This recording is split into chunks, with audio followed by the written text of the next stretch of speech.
It was exhausting. I was single, which I bring that up because I had no life really outside of doing those two. And Oklahoma for me became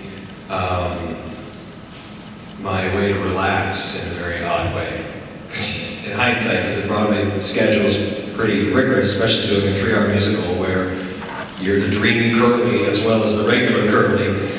So you're doing your best ballet 8 times a week as a non-dancer.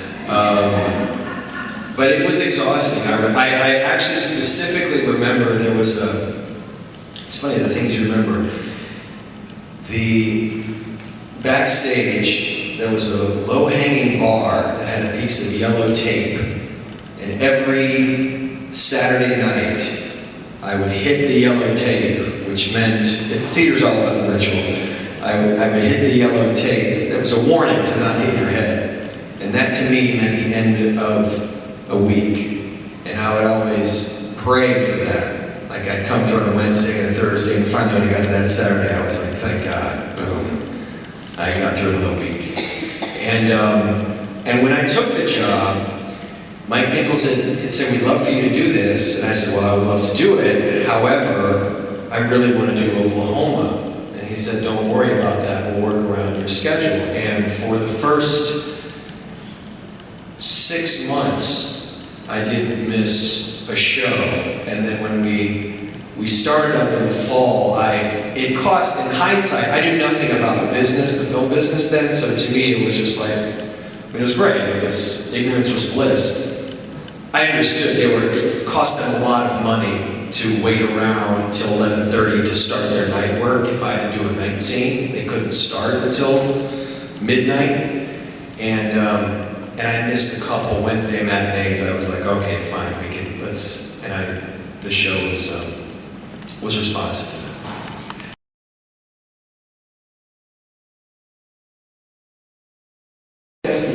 I look for a way in. I mean, with Angels, I had never seen, I'd read the play, never seen a production of it. So I knew that it was just one of the great plays of the 20th century. So I was thrilled to be asked to do the part. But for each character, I look for a way in. I mean, whether if it's a villain, then at least I have to find some shred of humanity or humor, whether it's humor in A-Team or a sense of weird sensitivity like hard candy. I always try to look for the opposite. So if I can find a way in, I can go, okay, then I can, I can make that journey. The tough thing for me is when they're just very stagnant, But again, not every job's going to be the great role. Sometimes you take a job because it's close to home. Yeah.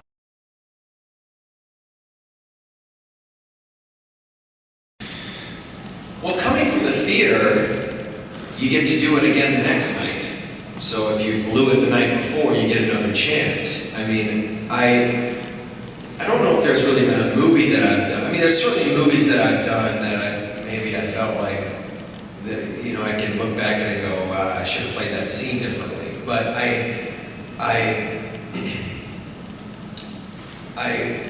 believe the experience of filmmaking, so it's hard for me to look back on it, and I know I can't do anything about it. So I don't languish over, I should have done this, I should have done that. I try to just do as much homework as I can, and I try to keep my script around, excuse me, because of course movies are shot out of order, so in order to find some through line, you've got to constantly be going back into the script. It takes me back to my days in college where you do the before the door exercise, where you're walking into a room to find out certain news. So what goes on before that scene, and you start.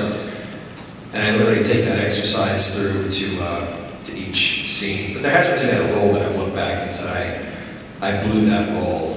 I mean, I think there's some performances that were a little more subdued that I could have brought out a little more, but that just comes with probably age and experience, I think.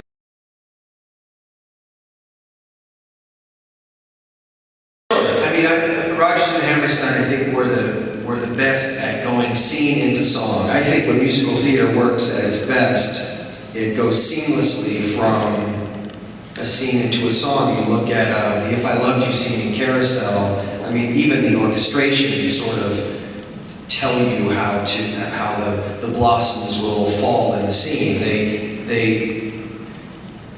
It's hard to describe, but it should never feel like, and now I'm going to say it, like it should just effortlessly, you should be talking and then all of a sudden you find yourself singing, and I think that's how musical theater can work. It's funny and it seems silly, but like that's when you're involved and you're transported, and I think that's when musical theater is great. And I think they were masters of that. They also wrote this incredible love song in If I Loved You, that the whole song it's the complete acting exercise. You're the entire time saying, if I loved you, I would do this. And yet you never say I love you in the song. Musical theater composers now, more than not, they write I love you, and then you're just like, okay, and you're bored.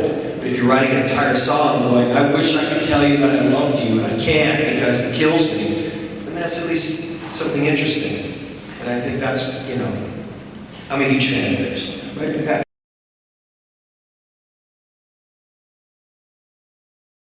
because acting is moment to moment, acting is listening, acting is being,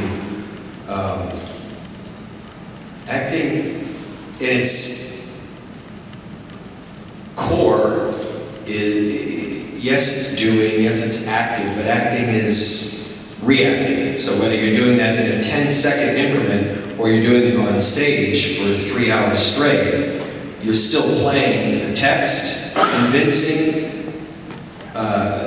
giving life to the words, convincing your argument as the text, whether it's a tiny scene or whether it's a 3-hour play. Now, of course, theater is the actor's medium. Film is not an actor's medium, I would say. I love film, I love doing movies, but like you said, you do your job, you go away, and you come back in a year and you go, oh, that's the movie. Sometimes it's good, sometimes it's bad.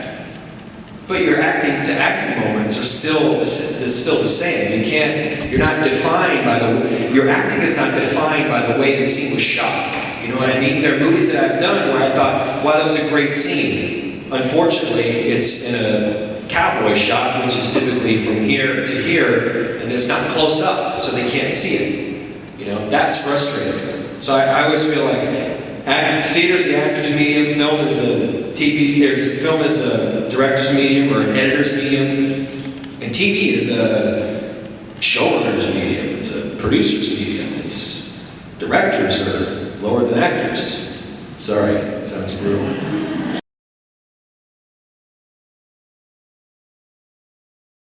I will say it's very funny on the Gifted Man, the show that I CBS.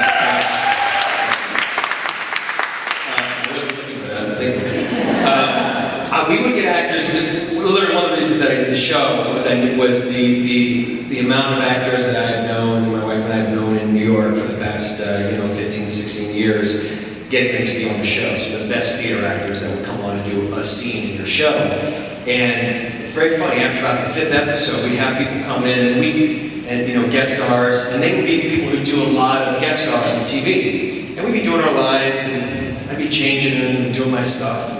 They would sort of do it on the page, and I'd take them aside and listen, if we want to do the scene, just play the scene, play how you want, And this was about 5 episodes in, and I had a couple actors go up to me and go, it's amazing, I'm so afraid to change my lines in a TV show. How do you guys get away with that? And I was like, well, it's not good, I'm not going to say it, or I'm certainly not going to try,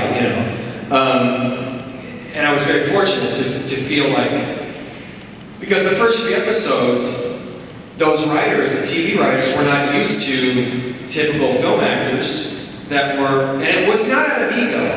Any actor or director that I think that I would work with that would back me up on this. I am there to serve the play, serve the script, but if it's not good, I'm going to try, we're going to figure out the best way to tell the story.